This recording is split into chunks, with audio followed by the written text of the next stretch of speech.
Savita Singh, partner Khaitan and Company, joins us from the Mumbai studio. Savita, thank you very much. It's a pleasure to have you on the property show for the first time and hope we'll see you more on the show. Let me take the first question. We've got Mr. Surinder Pal on the phone line. Mr. Pal, go ahead, sir. Thank you very much. Madam, I am 75 years old and it was my last desire in my life to breathe last in my own premises.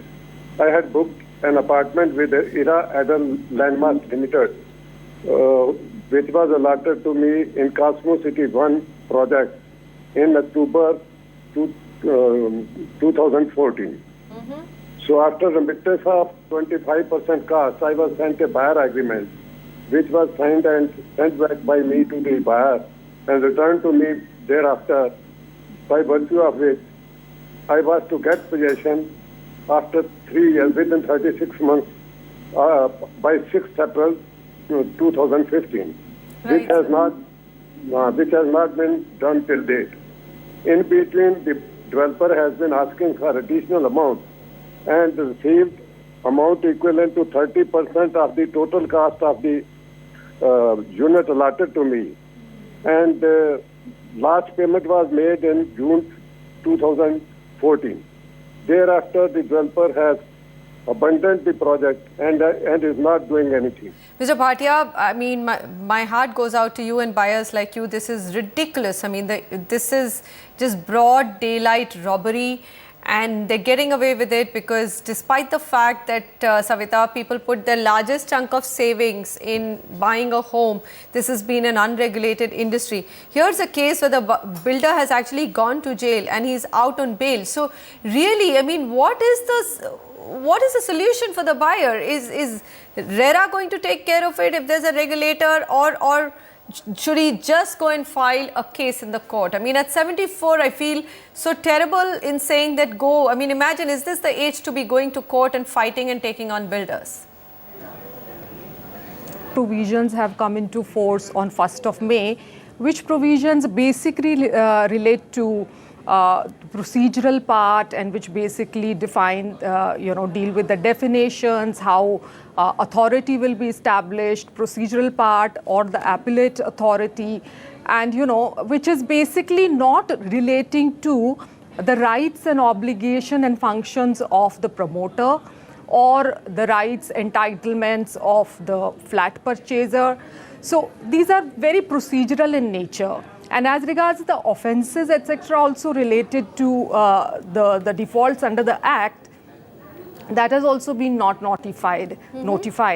So as and when it is notified, that is when you can actually proceed for the defaults of the promoter under the Act. But Savita, that will take a long time because this year the notification which has come is that, okay, now states have to actually put together a regulator and an appellate tribunal. So we are actually looking at a 2-year period, isn't it? Where a buyer will actually be able to go to a regulator at a state level and lodge a complaint. So 2 years from now, isn't that the right summary?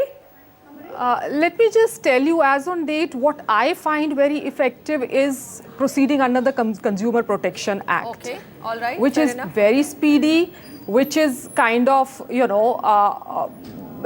pretty, sympathetic towards the consumers' complaints and the recipient of service. I mean, the flat purchaser has been considered as a recipient of service under the consumer protection laws.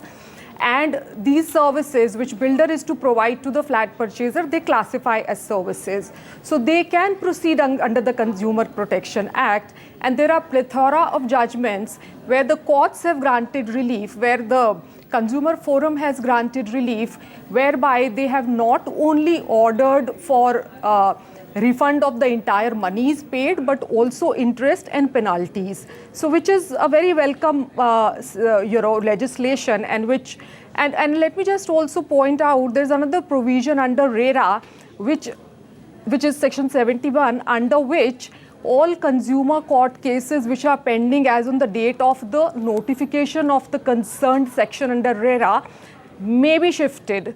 All the consumer cases related to this may be shifted under the RERA, and it can be dealt with by the authority. Okay, Savita, so that's a good insight. So you're saying that Mr. Bhatia, don't waste some time. Right now, hit the consumer court, isn't it? But my question is, if the builder has already been to jail and he's out on bail, so what can happen? I mean, at worst case, if he does not pay the fine, return the money, he'll be thrown back into jail, isn't it? The question here is, how does he get a house? There's no choice of, I mean, they may not get a flat at the end of it. I understand. So in that case, if he's not getting the flat, which I feel in this particular case may be difficult because he has already violated, I don't think he may have the funds or he may have the capability to actually complete the project. I think what he should do, or what I would advise, is actually maybe terminate the agreement and, you know, file a complaint with the consumer court, making the whatever are the allegations or whatever are the breaches which the developer is guilty of, and then let the court take its course. Okay, I have booked a flat. This is Vishal Messi. He's written in and he's saying, I have booked a flat in JP Green Sports City East Yamuna Expressway for my mother. They've committed to us that they will provide us the flat in August 2017. However, till now, they haven't even started. Okay, Savita, I think this whole episode can be dedicated to JP Group. But the fact of the matter is that forget about this, not starting this one. They haven't even delivered projects where they've taken 90% of the money from buyers. Over 30,000, almost 35,000 buyers are stuck. What do you say? What can you do? Again, go to the consumer court first? Well, that would be my advice, because as on today, I feel that is where you get the speediest justice. And in this case, though, if I correctly understood, the possession date is not yet due. It's not.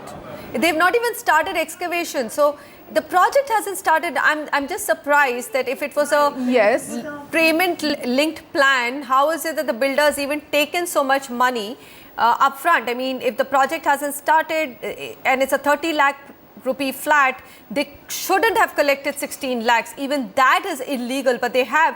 And unfortunately, the buyers don't really read the agreements. They just, the demand comes from the developer and they end up paying it, isn't it?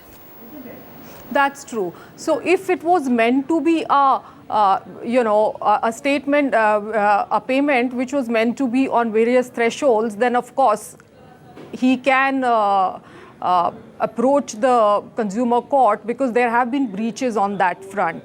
And of course, we need to look at the agreement to be able to fully understand and appreciate what the agreement between the parties is.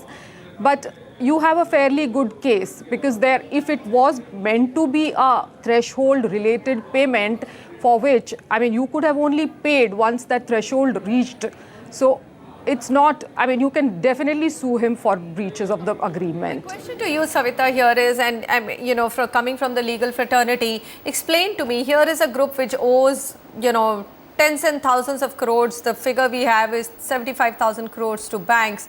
And here's a group of buyers, 35,000 buyers who are stuck across NCR. The first lien on the assets or anything that the company generates out of selling its assets is going to go to the bank. So literally, it's the buyer who's completely defenseless. And for the money that he's paid, he has literally no way of getting it back, isn't it?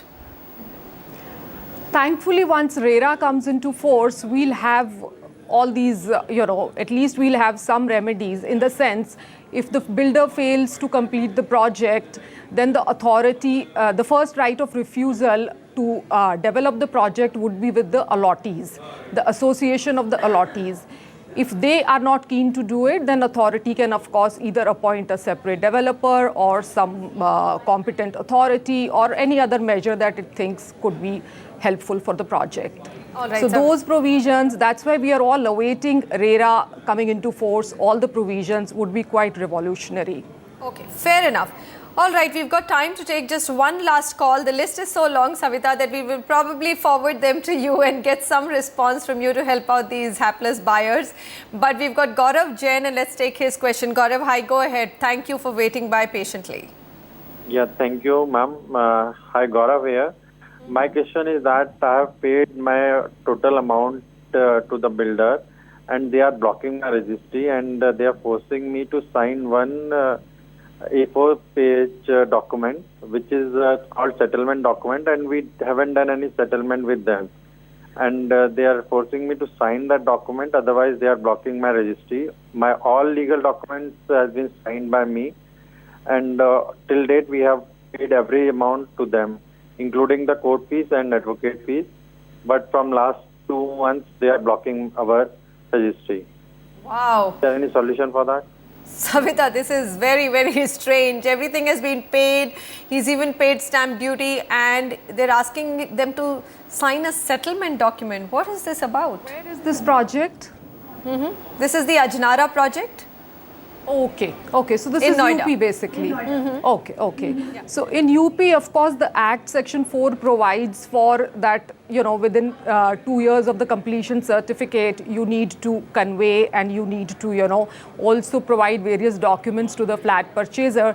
Though I do not find any penal provision, so I don't find it has much teeth.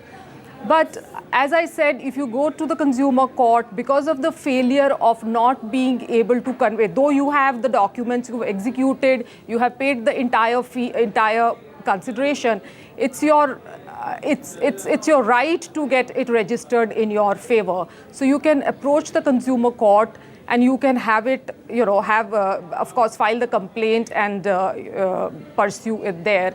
And it's, like I said, it's very speedy. It's the best remedy as on date, as I see it. You may go to the civil court, but that may take a little longer. You may also be able to, you know, take proceedings under the criminal. You can take criminal proceedings also, like Section 420, 405. These are basically cheating and criminal breach of trust and stuff like that.